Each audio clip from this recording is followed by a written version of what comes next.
আসসালামু আলাইকুম। সবার আগে বাছাই করা 10টি আন্তর্জাতিক খবর জানিয়ে দেব। প্রথমেই থাকছে শিরোনাম। তবে তার আগে অনুরোধ থাকবে ভিডিওটিতে একটি লাইক দিবেন।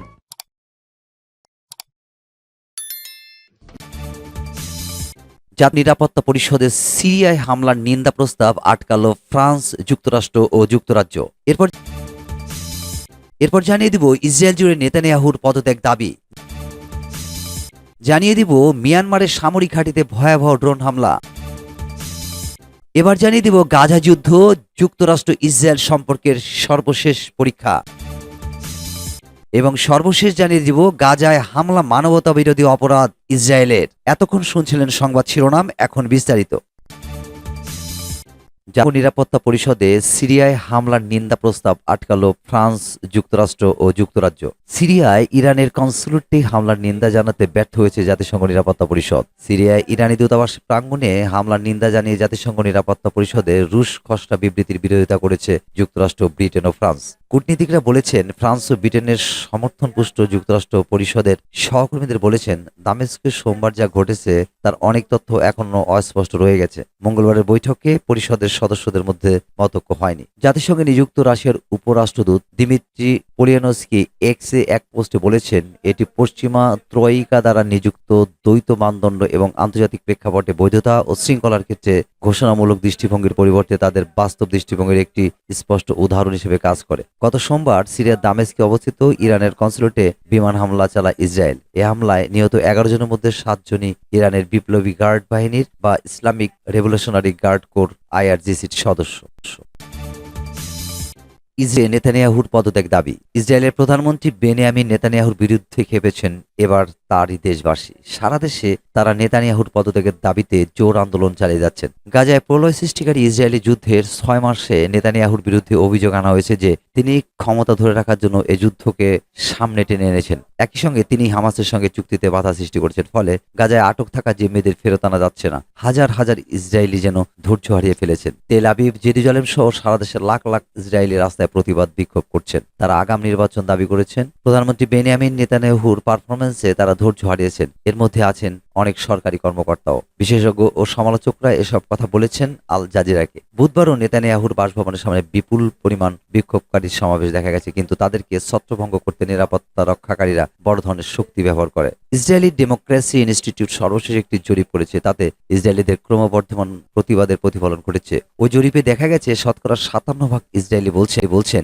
যুদ্ধ শুরুর পর নেতানিয়াহুর পারফরমেন্স নেমে এসেছে দুর্বল এবং অতি দুর্বল অবস্থানে। ইন্টারন্যাশনাল ক্রাইসিস গ্রুপের ইসরায়েল ও ফিলিস্তিন বিষয়ক বিশেষজ্ঞ মাইরাব জোনসজেন বলেছেন, জনগণের মধ্যে একটি সেন্টিমেন্ট দেখা দিয়েছে যে দেশকে নেতৃত্ব দেওয়ার উপযুক্ত নন নেতানিয়াহু। তিনি শুধু নিজের স্বার্থে টিকে থাকার জন্য নিজস্ব রাজনীতি করছেন। জিম্মিদের পরিবারের এবং সাবেক নিরাপত্তা বিষয়ক কর্মকর্তারা চাইছেন সরকারি পরিবর্তন। তারা সবাই একটি নতুন নির্বাচন চান। বিশেষজ্ঞরা বলছেন, বেশিরভাগ মানুষ চাইছেন যে নেতানিয়াহু ক্ষমতা থেকে সরে যাক, তবে খুব কম মানুষই যুদ্ধের ইতি চাইছেন। 7 অক্টোবর হামাসের কাসেম ব্রিগেড ইসরায়েলে রকেট হামলা চালিয়ে হত্যা করে 1139 জনকে, জিম্মি করে প্রায় 250 জনকে। এর বেশিরভাগই ইসরায়েলের সাধারণ মানুষ। 1967 সালের যুদ্ধে লড়াই করেছেন ইসরায়েলি সাবেক সেনা কর্মকর্তা নাতান গোরশনি, যার বয়স 74 বছর। তিনি বলেন, আমি হামাসকে ভয়াবহ বলে মনে করি, কিন্তু নেতানিয়াহু যা করতে পারেন তার সর্বোত্তম তিনি করছেন না। ঠিক এই মুহূর্তে আমি চাই যে কোনো মূল্যে জিম্মিদের ফিরিয়ে আনা হোক, তারপর আমরা গাজার সমস্যা সমাধান করতে পারবো।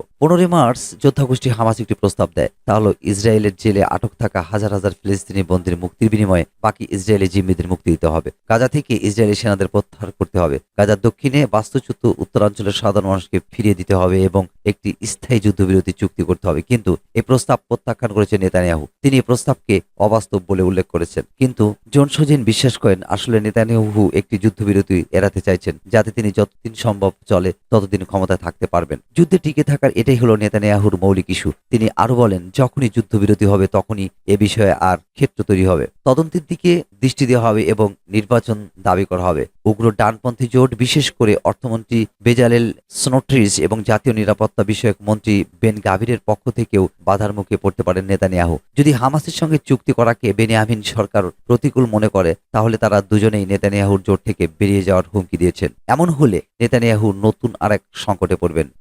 স্নোট্রিস এমনকি বলেছেন জিম্মি উদ্ধার অত গুরুত্বপূর্ণ বিষয় নয়, কিন্তু তার এই মন্তব্যে জনসাধারণের মধ্যে তীব্র ক্ষোভ দেখা দিয়েছে। ইসরায়েলের যুদ্ধকালীন মন্ত্রিপরিষদের আছে আরো ভিন্ন ভিন্ন দৃষ্টিভঙ্গি। গাজার যুদ্ধে নিহত হয়েছেন সাবেক সেনাপ্রধান কাডি আইজেনকোটের ছেলে। তিনি জিম্মি ও তাদের পরিবারের পক্ষে পরামর্শ দিয়েছেন যুদ্ধকালীন মন্ত্রিপরিষদে। তিনি মনে করেন হামাসের সিনিয়র নেতাদেরকে হত্যা করার চেয়ে অগ্রাধিকার দেওয়া উচিত ছিল ইসরায়েলি জিম্মিদের মুক্তি করায়। কিন্তু তার এই মত সীমিত, কারণ তিনি বা আরেক সাবেক সেনাপ্রধান বেনি গ্যান্টজ কেউই পার্লামেন্টের সংখ্যাগরিষ্ঠ নন। তারা মন্ত্রিপরিষদ থেকে বেরিয়ে গেলেও একটি নতুন নির্বাচন দিতে বাধ্য করতে পারবেন না। তারা যদি একবার নেতানিয়াহুর জোট থেকে বেরিয়ে যান, শুধু তাহলে তাদের পক্ষে এটা করা সম্ভব। এমন হলে 3 মাসের মধ্যে ইসরায়েলের নতুন নির্বাচন অত্যাবশ্যক হয়ে পড়বে, কারণ নেতানিয়াহুর জনপ্রিয়তা একেবারে তলানিতে। এমন চাপ সত্ত্বেও সম্প্রতি মিশরের রাজধানী কায়রোতে হামাস নেতাদের সঙ্গে সমঝোতায় প্রতিনিধি দল পাঠিয়েছে নেতানিয়াহু। ফলে ফিলিস্তিনিদের এখন গাজার উত্তরে ফিরতে দেওয়ার ক্ষেত্রে উন্মুক্ত ইসরায়েলি নেতারা। তা সত্ত্বেও হাস্যকর এবং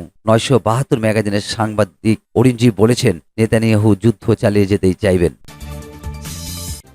সামরিক ঘাঁটিতে ভয়াবহ ড্রোন হামলা। মিয়ানমারের রাজধানী নেপিদোর একটি সামরিক ঘাঁটিতে জান্তা বিদ্রোহীরা ড্রোন হামলা চালিয়েছে বলে খবর পাওয়া গেছে। বৃহস্পতিবার 4 এপ্রিল এ হামলা চালানো হয়। ব্রিটিশ বার্তা সংস্থা রয়টার্স এ খবর জানিয়েছে। তবে এ হামলায় হতাহত বা ক্ষয়ক্ষতির কোনো তথ্য জানা যায়নি। 2021 সালে অভ্যুত্থানের মধ্য দিয়ে মিয়ানমারের ক্ষমতায় আসে সামরিক সরকার। তখন সামরিক শাসনকে দুর্বল করার জন্য the national unity government NUG নামে জান্তা বিরোধী গোষ্ঠীগুলোর একটি জোট গঠিত হয়। বৃহস্পতিবারের হামলার বিষয়টি নিশ্চিত করেছে এনইউজি। তবে হামলায় কি ধরনের ড্রোন ব্যবহার করা হয়েছে কিংবা কথিত এই হামলার বিষয়ে বিস্তারিত কোনো তথ্য জানায়নি জোটটি। নেপিদোতে এনইউজির সহযোগী সশস্ত্র প্রতিরোধ আন্দোলন পিপলস ডিফেন্স ফোর্সের পিডিএফ একজন মুখপাত্র বলেছেন, এনইউজির প্রতিরক্ষা মন্ত্রণালয়ের নির্দেশে এই হামলা চালানো হয়েছে। তবে তিনিও এ বিষয়ে বিস্তারিত কিছু জানাননি। এছাড়া এই হামলার তথ্য স্বাধীনভাবে যাচাই করতে পারেনি রয়টার্স। প্রতিবেদনে বলা হয়েছে, হামলার ঘটনা নিশ্চিত করতে সামরিক সরকারের সঙ্গে তাৎক্ষণিকভাবে যোগাযোগ করা সম্ভব হয়নি।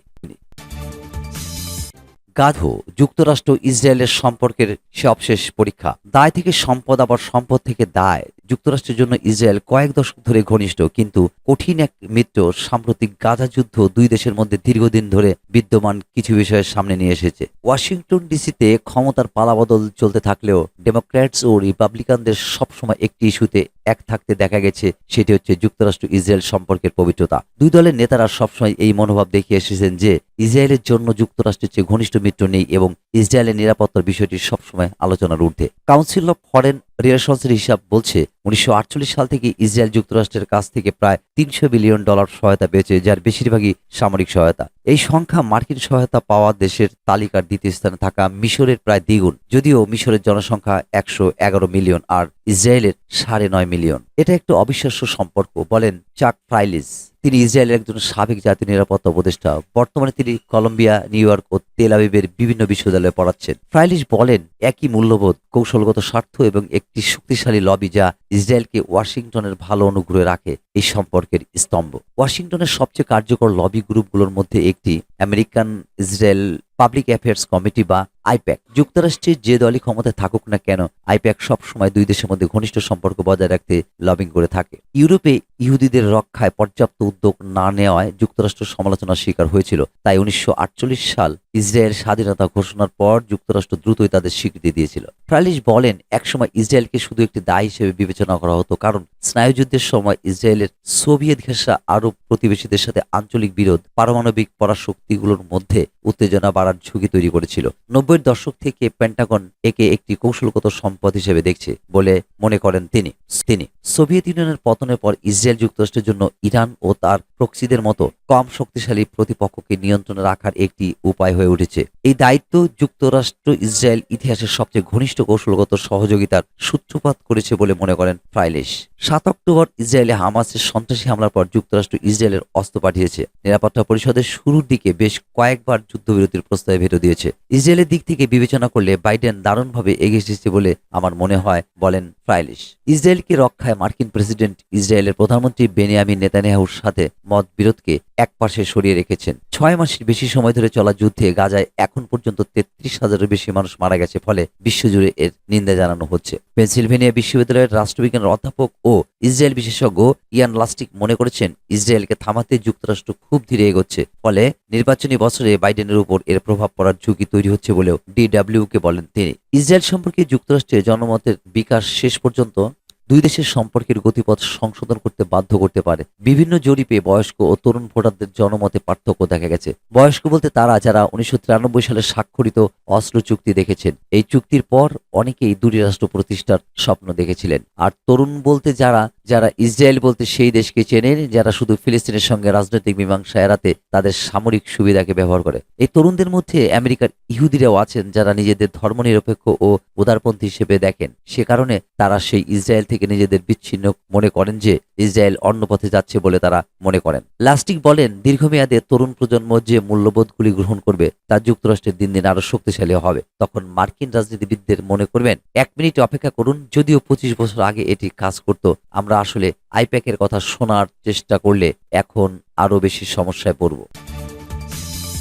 গাজা মানবতা বিরোধী অপরাধ ইসরায়েলের। গাজায় বিদেশি সাহায্য কর্মীদের হত্যায় ইসরায়েলের হামলাকে পরিকল্পিত মানবতা বিরোধী অপরাধ বলেছেন ওয়ার্ল্ড সেন্ট্রাল কিচেনের প্রতিষ্ঠাতা জোসে আন্দ্রেস। এই ঘটনায় ইসরায়েলের বক্তব্য সন্তোষজনক না হওয়ার স্পষ্ট বার্তা দিয়ে কার্যকর পদক্ষেপের তাগিদ দিয়েছেন অস্ট্রেলিয়া ও যুক্তরাষ্ট্র। তারকা রন্ধন শিল্পে আন্দ্রেস হামলার আগে পরের তথ্য উপাত্ত দিয়ে দাবি করেন, ভুল করে নয়, হামলা হয়েছে বুঝে শুনে। মার্কিন দাতব্য সংস্থার ওই কর্মীদের গাড়ির ভর লক্ষ্য করে গাজার এমন এলাকায় হামলা হয়েছে যেখানে যুদ্ধ চলছিল না, যেটি সহিংসতাপূর্ণ এলাকার বাইরে। নিহত হওয়ার আগে তাদের সাথে মোবাইলে কথোপকথন ও স্যাটেলাইটের তথ্যের ভিত্তিতে আন্দ্রেস জানান, প্রথম গাড়িতে হামলার পর স্বেচ্ছাসেবীরা একের পর এক গাড়ি পরিবর্তন করেও রেহাই পায়নি। হামলাটিতে অনিচ্ছাকৃত ভুল দাবি করা ইসরায়েলের বক্তব্যে গুরুত্ব না দিয়ে অস্ট্রেলিয়ার প্রধানমন্ত্রী অ্যান্থনি আলবানিজ বলেছেন, এটা ভালো নয়। মার্কিন প্রতিরক্ষা মন্ত্রী লয়েড অস্টিন হামলার চূড়ান্ত প্রতিবেদন জনসম্মুখে প্রকাশের তাগিদ দিয়ে সামাজিক মাধ্যমে স্ট্যাটাস দিয়েছেন।